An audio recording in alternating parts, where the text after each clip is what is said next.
with Summit Bodyworks here, and this is your bookmobile. I'm gonna take you guys on a quick tour, get some training done, and yeah, show you guys the ins and outs. You guys ready? Okay, so on the exterior of the vehicle, obviously this is a E450 with a Unicell body on it. We're looking at a 7.3 liter automatic V8 in it. Plenty of power to get you anywhere you're going. Top, we have a camera on the front. You can see we added some parking sensors. We added chrome wheel covers for you guys on the outside to give it that little bit of a spice. And then you come around this way, down the driver's side, we have a battery compartment. So if we go ahead and open this up, right in here we're gonna have 4 6-volt batteries. These are gel type batteries, so it means you don't have to do any maintenance on these.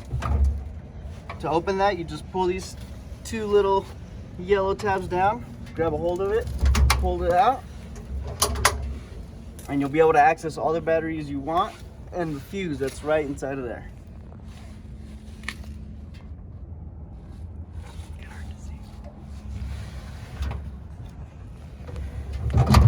This truck is equipped with 2 battery compartments, so there is one on the other side. We can get to that one.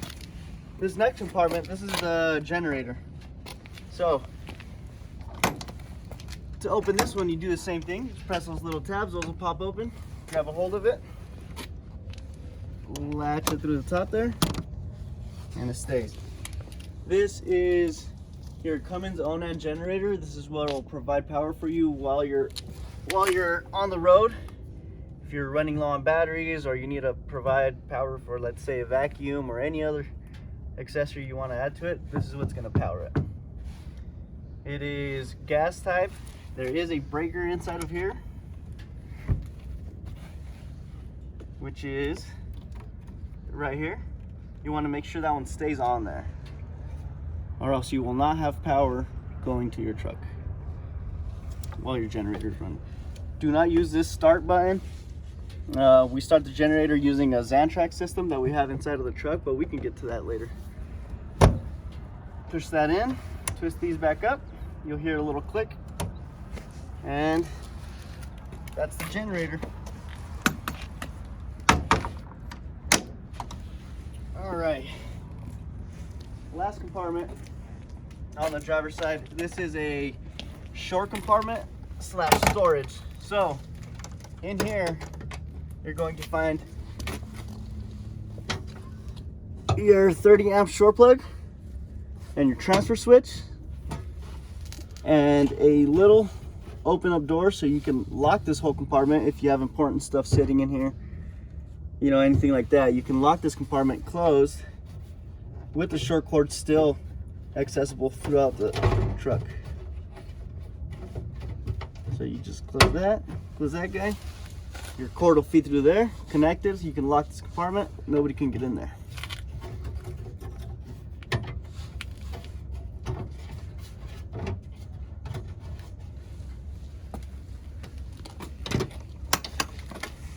All right, let's run to the back. On the reverse side, we have hinges to hold your doors open so you can access the wheelchair lift. So, and then we have 2 scene lights, obviously a reverse camera. To hold these doors open, all you gotta do is you gotta open the right side first. Give that a nice pull, it'll open up, and you can just latch this on this side. To open up the other side, there's a handle right inside of here if you want to come in.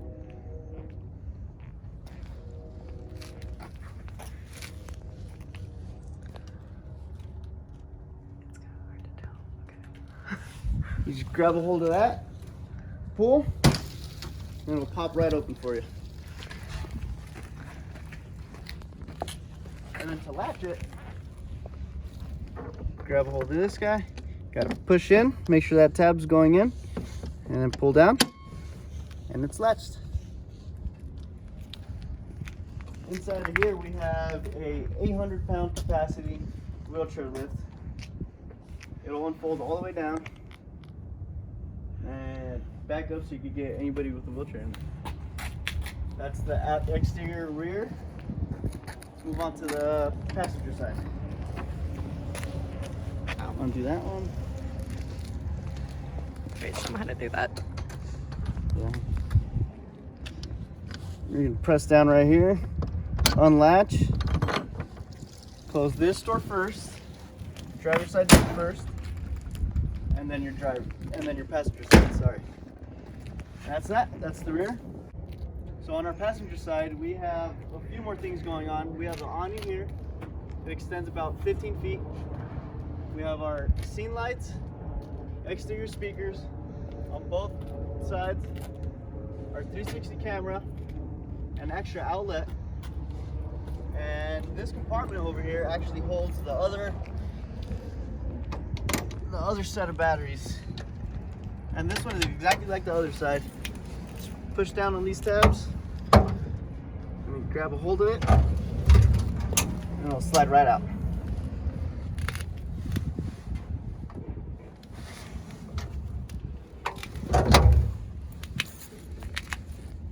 All these compartments are lockable, so after you have it closed all the way, you want to make sure that these are latched in. You can find your battery key.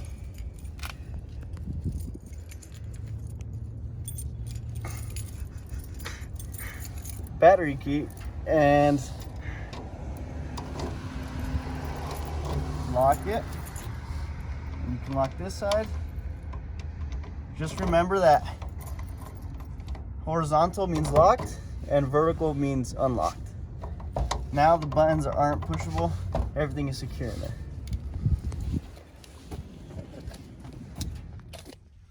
Welcome to the cab. In here we have a 360 monitor system. We have a bunch of switches, an alarm, parking sensors, all to ease driving in this thing. Pretty big, so we're gonna need all the help we can get, right? Alrighty, so let's say we're taking off to somewhere. You want to start the truck. We're gonna be greeted here with a blue screen. What we'll do next is you're gonna hold down this power button until a menu pops up here at the bottom. Once that menu pops up, you want to press the pink button in the middle, and you're gonna select VGA. You now have views of the whole outside of the truck, so you have a 360 view here and of the front. And when you put it into reverse, that right side will split and go into the rear. Now, let's say you're going to take a right turn. Trucks have a pretty bad blind spot, right? Well, when you turn on your right turn signal, it's going to give you a whole shot of the side of that truck. Same thing with the left turn signal. Another cool feature about this RVS 360 system is that there's a button on this side of the screen which will allow you to see all the cameras that are installed on this truck. There's the rear, there's Haley, there's us. And there's a whole 360 full screen version, fisheye version for each camera, left, right, and the front of the truck.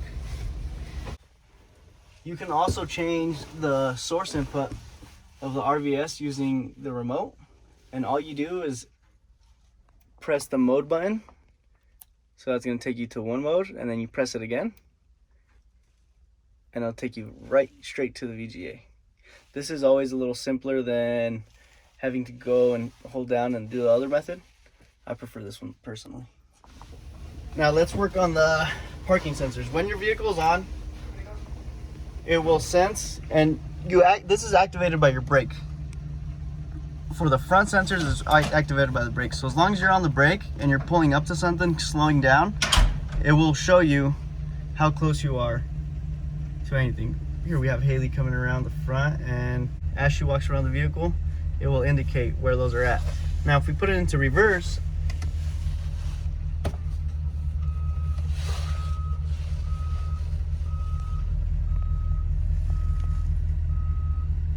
and the lights don't flicker like that, that is just because of the camera. But it will let you know if you have something on your right side, your left side, in the front, or in the rear. And that's the parking system.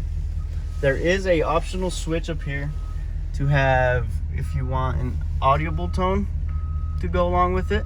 So if you turn that on, and then let me get Haley to walk around the front here, you will get an alarm from it. Obviously you can shut that off just with that guy right there, just so it's all visual. So here we have a collection of switches. These switches control a lot of accessories we have installed in the vehicle. A lot of accessories that we have installed are ran by 12-volt power. So in order to have your 12-volt power engaged, so in order to make the lights work, you know, your awning, stuff like that, you have to have this master switch on. To turn it on, you click the bottom, and you're gonna hear it click right above your head. That's just a solenoid turning on. This right here is your battery merge. What this does is, in the case that you have dead batteries in the truck, so your truck isn't gonna start, what you can do is hold down the battery merge, and it's actually going to jump that battery using the batteries that we installed for the coach. This is your step-well lights. This, your patron door lights. You can see those little dots right there. Those turn on depending on the condition of the door. So if your door is open, those will turn on. What this switch does is disable that. So you can have the lights stay off completely by hitting this switch. To turn those lights on, you click it on, and when the door opens, those lights will turn on. These are your rear scene lights. So there's two big lights at the rear of the vehicle that provide light for when you're in reverse. So when you put the vehicle into reverse, those lights come on. Now if you're in a situation where you just need light toward the rear of the vehicle, you can just come in, click this on, that red light will come on to tell you that they're on, and the rear lights will turn on. Passenger scene lights. It's the same situation over here, except that these are not ran by the driver of the vehicle. So you can turn these on whenever you need them, and it'll illuminate the whole entryway and everything around it on the passenger side of the vehicle.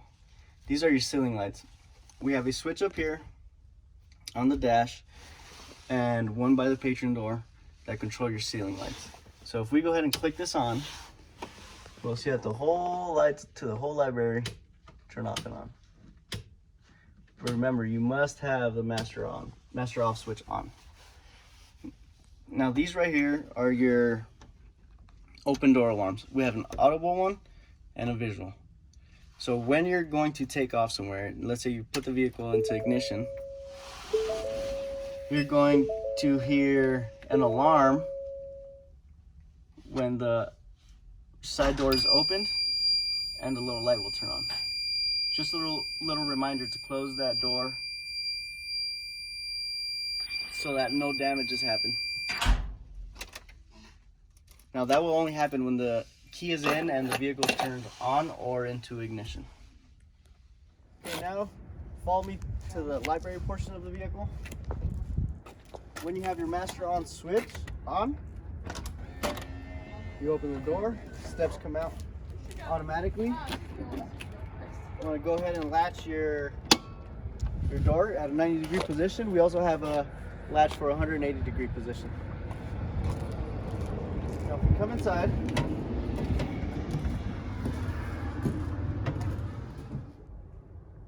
we can turn our lights off and on here. And then let's take it over. First things first, we gotta get some power in the vehicle.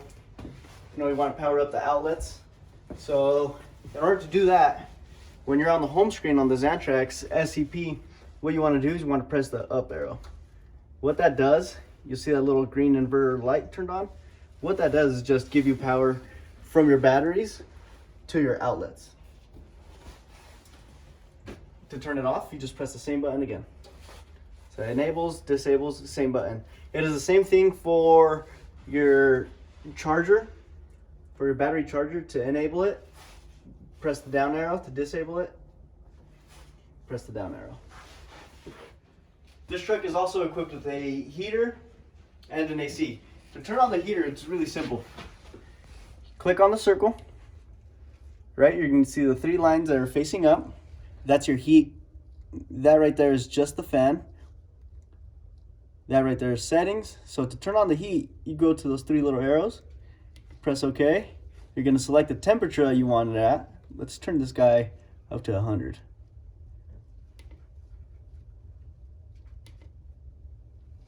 And there it is. You'll see 30-minute time limit. The red light indicator is how you know that your heater is on.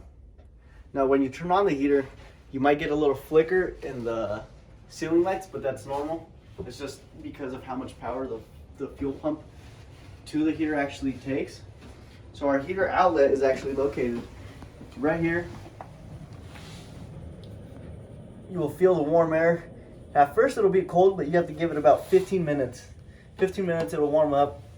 And it is highly recommended that that heater, no matter what time of year it is, that it get ran at least 15 minutes every month. That just prevents clogging up and buildup of the lines and keeps everything nice and smooth. If you don't use it often, stuff gets clogged up. Before you know it, winter's here and you have a non-working heater. As you can hear, now the heater is going full blast, the fan is going full blast. We're getting very good amount of heat coming out of that. It's actually getting a little bit too hot, so I'm going to show you guys how to shut it off. To shut it off, it's practically the same steps. You'll turn on the screen by pressing the middle. You're going to select the heater. It tells you where it's at, what time it's been running at, what temperature it's at. You select OK. You're going to go back to the arrows. You're going to the off option will come up automatically. And then you just press OK. You'll get a little bit more light flicker. You'll hear the heater slow down, and it will eventually just shut off by itself. The reason it doesn't shut off immediately is because it still has to burn the fuel that it has in its lines since it's connected to the tank. One thing you do want to know about running this heater is you must make sure that you have at least a quarter tank full of gas in the actual truck, or else the pickup tube won't pick up any fuel and you won't be able to run it. We also have an AC system. This AC system is actually pretty cool because all you have to do is set your temperature, turn it off and on, and it will actually turn on the generator by itself and power up the AC. So the way you do that is, right here it says system. To change that setting, you'll press system. You're gonna wanna have it on cool. And then now, you can change your mode on that zone. So if you want it on automatic, high, just a fan, or if you want it off, or if you want it on high cool, and you can adjust your temperature. So let's put it at 43. Once you set your temperature, give it about a minute or so. You'll hear a little tiny click up there. Once that clicks, it's actually sending a signal to the generator to start. It takes about, give it 5 minutes. So right now the AC is sending a signal to the automatic generator start system that we have installed in here. So what happens is that one will send a signal to this guy telling the generator to start. So you don't have to pay attention to this unless you have to, in an emergency, there's a generator. Unless an emergency, you have to stop it, but you should never have to do any of that with this. So now the generator turned on. Once the generator has built up enough power, then the AC will kick on. So right now, if you look right here, you can see the AC in is at 0. That will change once the generator has enough power. So it jumped up to 120. The AC kicked on.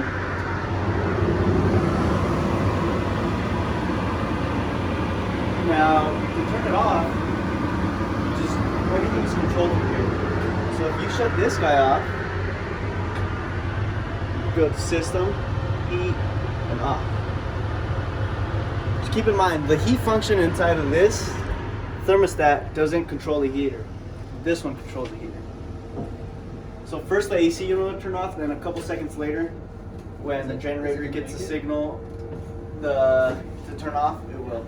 But it takes about a minute or two. So here we have a stereo. This one controls everything in here. So this will not control the cab stereo. The one on the dash controls that one, but this one will control everything that we've put in. So these four inside of here and the two on the exterior. To power this guy on, you hold down the power button in the corner. It'll greet you with a nice little message there. You can set it to Bluetooth, or you can set it to auxiliary, FM, and all that. This knob right here controls the 4 speakers inside the library. So you can set the volume that you want it at on this one. And then to control the exterior speakers, you can turn those up on right here. And now they're playing outside and inside. You want it to just play inside, turn that one down. A couple capabilities that this stereo has USB, auxiliary, and has Bluetooth. So you can hook up to your phone. You can play through your phone on here while it charges. You can even do Sirius. There's Pandora, Spotify, all that. And then to turn it off, it's really simple. All you do is just hold down the same source button, same source power button, and everything shuts down. Up here we have the aqua alarm system. So there's 2 ways of activating and deactivating this alarm. It covers all the entryways, so the rear doors, the side doors, and the cab doors will set off this alarm. You have a remote to go with it, so you can activate it when you're leaving the vehicle, when you're outside of the vehicle. So to activate it from here, you press 3 zeros and then pound. That's how you know it's armed. It'll light up, and we have three ways of entry, right? You have the cab, you have the side door, and you have the rear door. These will flash according to which door is open. So now we'll set off the alarm. So once you open the door, they're gonna get those beeps. Those are warnings that the alarm is about to go off.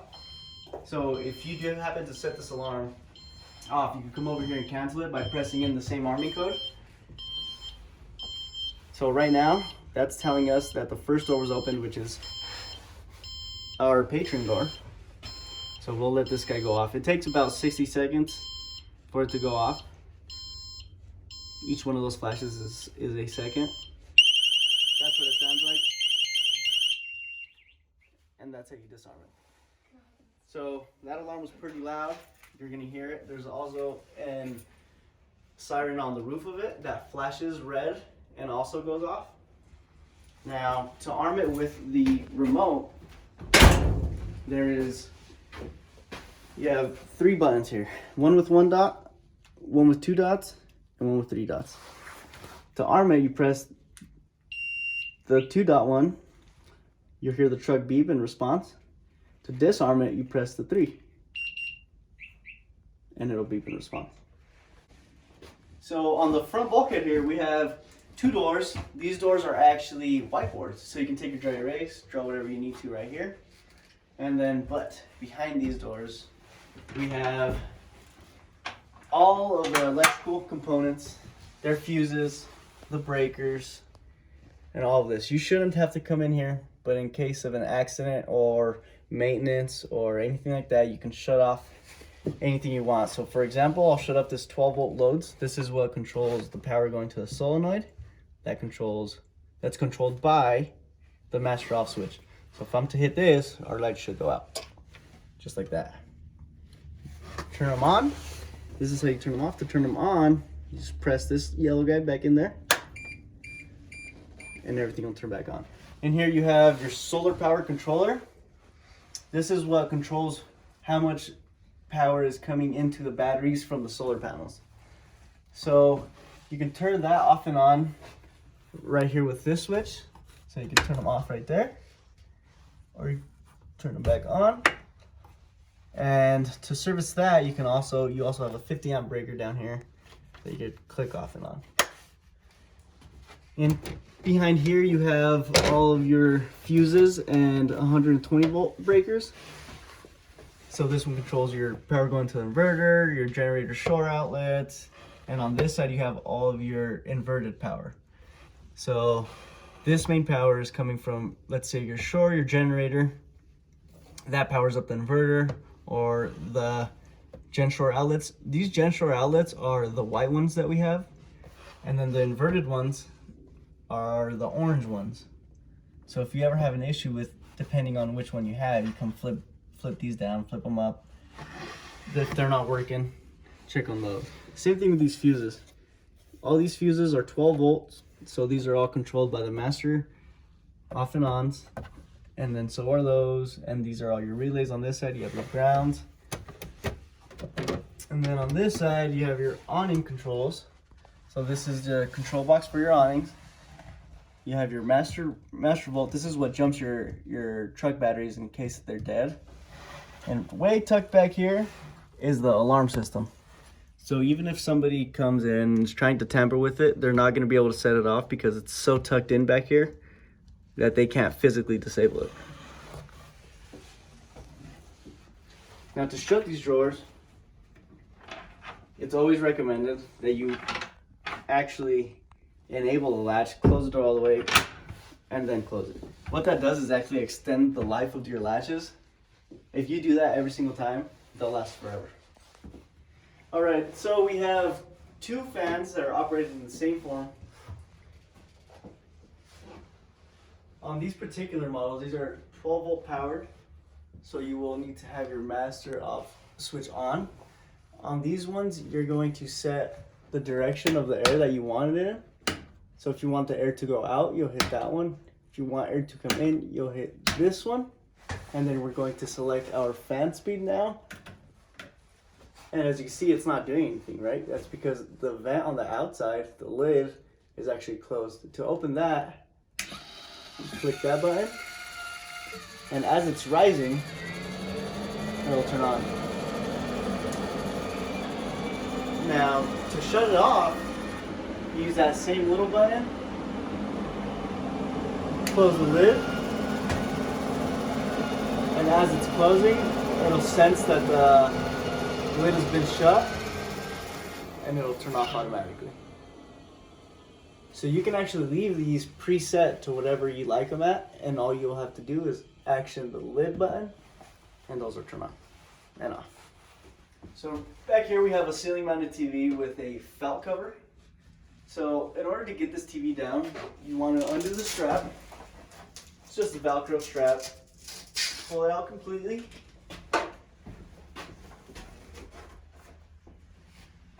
You want to take off the felt cover. Now this cover actually has corkboard on the front of it, so you're able to stick pins through it and put announcements, whatever you would like to. Set that to the side. And then to bring this TV down, you're going to push up on the frame of the TV. There's a tab up here. You're going to pull out that tab, like so. You're going to hold it out and you're going to lower the TV slowly. If you don't keep your hand on it, it will slam down.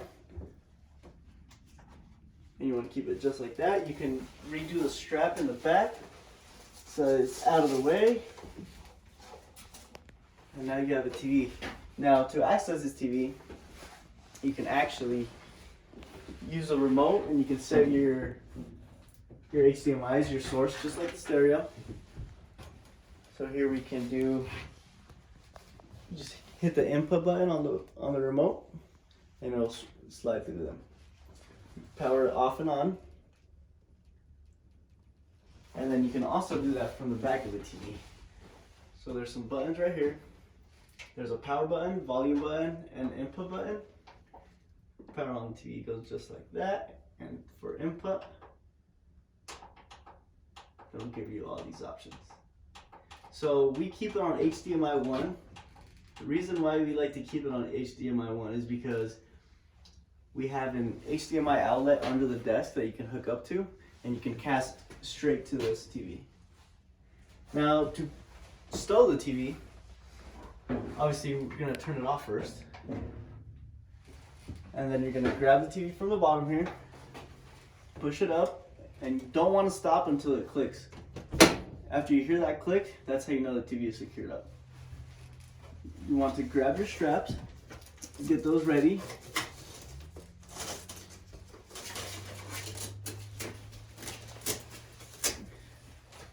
So one to this side, other one to this side, and grab your felt cover.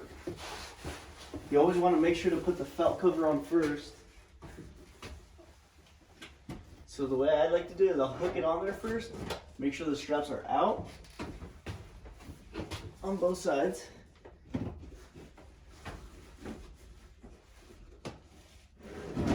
Oh, there it is, just like this. And then you slide it onto there. And you want to make sure that you're in all the way. It might get a little tough on the end there, but that's just the extra foam that we have in there to actually hold it in place. Tuck your strap in.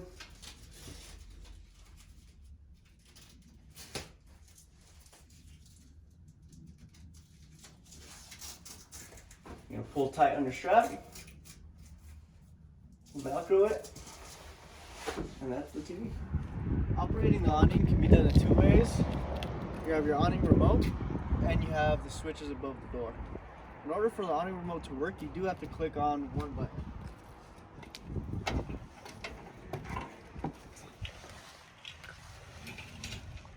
Powering on the awning is really simple. You just click on the on button, and then you can extend and retract from here. And this is the sensitivity for the awning. When it's extended, it'll sense motion either by wind or by any other exterior force, and it'll bring the awning in. I recommend keeping it in high. That way, in case there's wind, just like there is right now, it'll bring it in before the wind gets stronger. Now, if we go back outside, we're gonna operate it using the remote.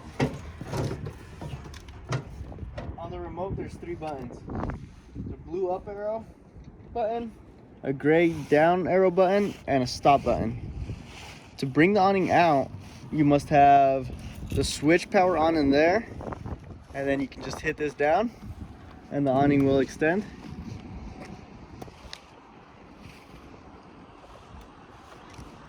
You always want to make sure to check your perimeter first and make sure your door is latched in a 90-degree position or closed.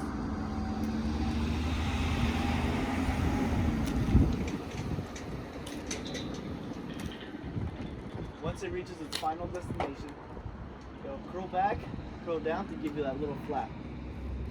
As you can see, we have a little bit of wind here, but it's not enough to set off the sensors.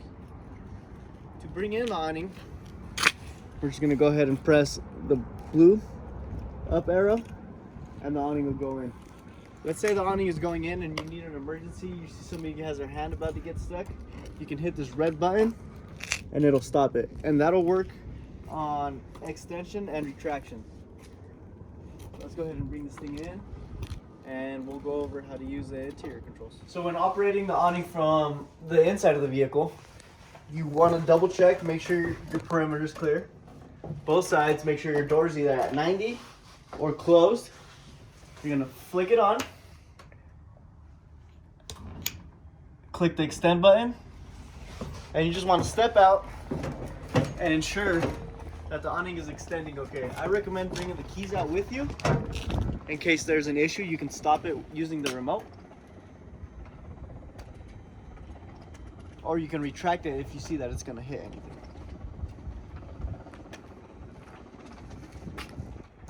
But always, very important, always check your perimeter. It's about 15 feet long. So as long as you have 15 feet, you should be okay. As you can see, the awning is now out. To retract it, you simply just press the retract button and it'll start rolling in by itself. This truck is equipped with electric steps that open depending on the condition of the door. So if you open the door, steps will extend, and when you shut the door, the steps will retract. There is a lockout function and a lock-in function. To lock the step in, you simply hit this button. The steps will stay in, they will not extend. Now, to lock the steps out, it's a little different. You will have to engage the step out. You're gonna have to open the door so it sends a signal to get the steps out. But after you open the door and you go to close it, the steps will stay out. And remember, you always want to keep the steps either in the middle position or locked in when you drive. If your steps are locked in, you can ensure yourself that they're not going to hit on anything. And if you keep it in the middle, keep the switch in the middle where it's running off of the condition of the door, your alarm will tell you if the door's open, which if your alarm's going off, it means that your steps are out as well.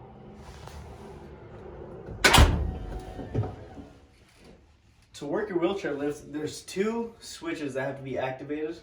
These are safety switches. The first one's on here. This one stays on red, but you want it in the up position. When you open your rear doors to use the wheelchair lift, make sure to latch them open, because there can be a gust of wind that can just slam it right into the wheelchair lift. Once you have your rear doors open, your second switch is right here. You want to flip that guy on. Everything is controlled through this switch, through this remote. First, if you're locked into position, just like this is, you're going to want to fold first. What that does is actually disengage the locks.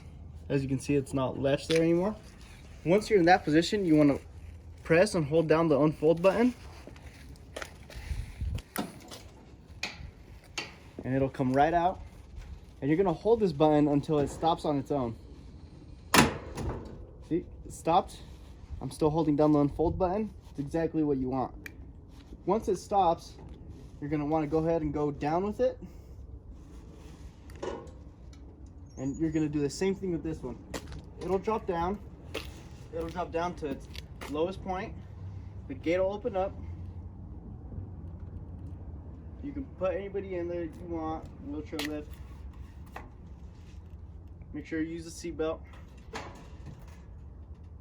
One thing I cannot stress enough is to make sure you park in a pretty level environment. Let's say we were going to try to extend this on a crack or a gradient, or if there was a sidewalk running through right here, this gate would not open because it's actioned by the actual weight of the wheelchair lift. So if you see this tongue right here, when that goes down, it actually opens the gate. And if there's nothing pushing up against that, it won't open the gate. So just make sure that you park somewhere in a pretty flat environment, as level as possible. So you get your wheelchair patron, put them in here. You're gonna lock the tires, strap them in, and then you're gonna hit on the up button. Gate will close, it'll lift, and you're gonna do the same thing with this. You're just gonna hold it down and it'll stop on its own. Once it's stopped, you can roll them off. You can leave this out as long as they're in there. Bring it down, lower it again for them to get out. Now when it's come time to stow your wheelchair lift, you're gonna wanna make sure you undo the seatbelt. And then you're gonna press the fold button.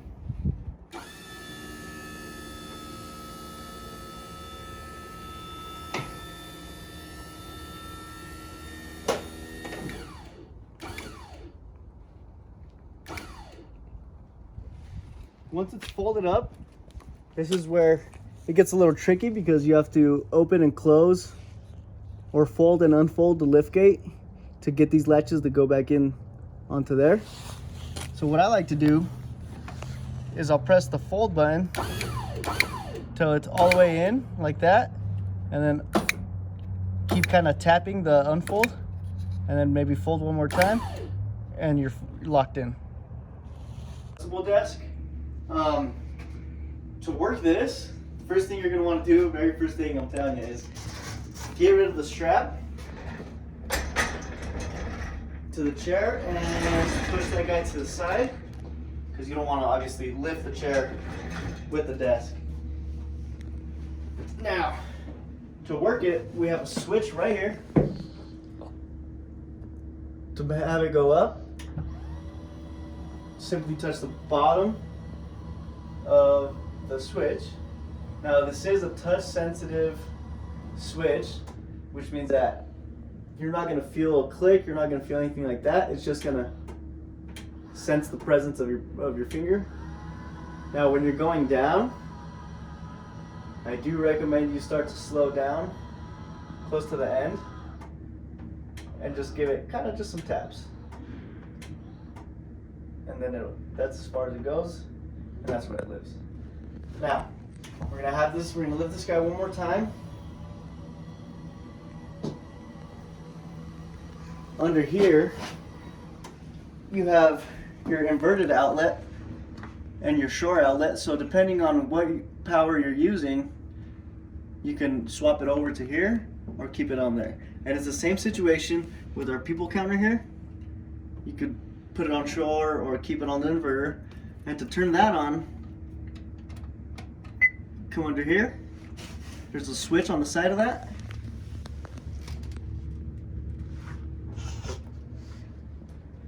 And then now, anytime somebody passes by the front door, you'll get a chime. The count of people that come in here is going to be located right here. And to clear that, you're going to grab your keys. You're going to see a magnetic tool. And there's a reset side. And you're just going to slide it over. And that'll bring it back down to 0. And that's the desk. So these A-core shelves are removable. They are kind of tough to take off and install.